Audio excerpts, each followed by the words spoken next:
Dubai और Qatar के मुसलमानों को क्यों बुला रहे ओवैसी?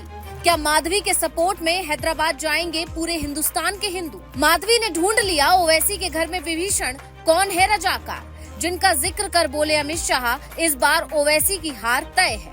क्या सच में जीतेंगी माधवी या हार के डर से ले रही हिंदुत्व का सहारा? समझिए क्या कहते हैं 2024 चुनाव के सियासी समीकरण। हैदराबाद की सीट पर 40 सालों से जिस परिवार का राज चल रहा है, क्या वो ओवैसी परिवार इस बार हिंदुत्व की सियासत के आगे घुटने टेकने वाला है? क्या ओवैसी की सांसदी वाली कुर्सी एक हिंदू शेरनी छीनने वाली है या अति उत्साह में माधवी लता की सियासत शुरू होते ही खत्म होने वाली है?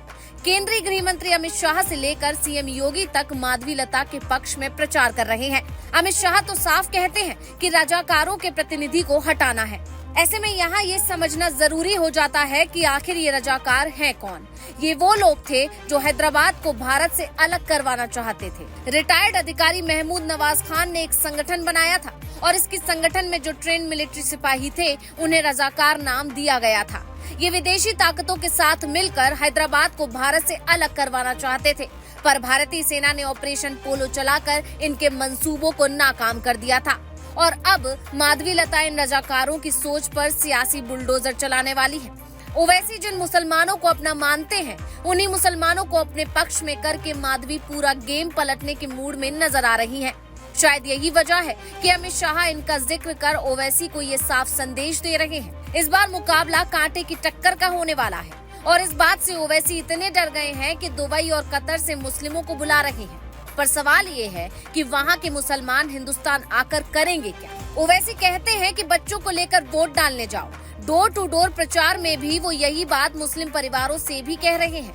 वो कह रहे हैं कि आपके जो बच्चे दुबई, कुवैत और दूसरे देश में काम की तलाश में गए हैं, वहाँ से उन्हें बुलाइए और वोट दिलवाइए ताकि हम जीत हासिल कर सके। ओवैसी की जितनी संपत्ति है, वो सैकड़ों लोगों को विदेश से टिकट करवाकर भी बुला सकते हैं।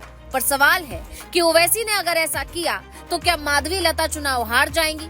तो इसे समझने के लिए ये तस्वीर देखिए। माधवी लता जितनी फेमस हिंदुओं के बीच हैं, उतनी ही मुस्लिमों के बीच भी हैं। मुस्लिम लड़कियां भी उन्हें काफी चाहती हैं। उनकी तरह पढ़ लिख कर डॉक्टर बनना चाहती हैं, समाज के लिए काम करना चाहती हैं। लेकिन माधवी की मुसीबत वो बुजुर्ग महिलाएं हैं जो ओवैसी को अपना सब कुछ मानती हैं, जो ओवैसी की बातों में आ जाती हैं कि माधवी जीती तो खाने पीने पर भी बड़ा बैन लग जाएगा। जब पर्सनल लॉ के अंदर एक फतवा निकलता है तो क्या मतलब है उसका? That it is a law for them in that religion, जिसमें जो फतवा निकलता है उसके हिसाब से वो लोगों को उसी दायरे के अंदर रहना है या उसको मानना चाहिए।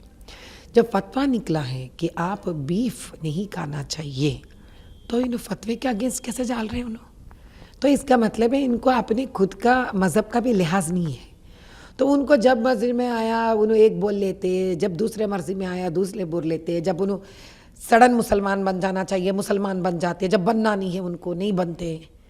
भाई इसके अलावा मैं आप एक सवाल करती हूँ आपसे, क्या एक मुसलमान का जीवन इतना छोटा है कि बीफ काटो बीफ खाओ, फिर बीफ काटो बीफ खाओ, ये बोलते हुए आप वोट मांगने जा रहे हो? आप असेंबली इलेक्शंस पे भी उन्होंने ऐसे एक मुद्दा खड़ा करे। हालांकि ओवैसी की इन बातों में जरा सी भी सच्चाई नजर नहीं आती, क्योंकि संविधान के मुताबिक हर किसी को इस देश में अपने मुताबिक खाने पीने की आजादी है।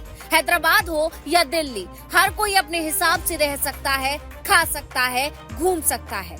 क्या आपके इलाके के किसी सांसद ने कभी आपके घर आकर ये कहा है कि आप आज से प्याज लहसुन मत खाना, या किसी ने ये आकर कहा है कि आज से आप वेज खाना छोड़ दो? अगर नहीं तो फिर इस तरह की बातें क्यों? क्या ओवैसी को भी ये लगने लगा है कि अगर ऐसी बातें नहीं की और कतर दुबई से लोगों को नहीं बुलाया तो ये चुनाव जीतना मुश्किल है?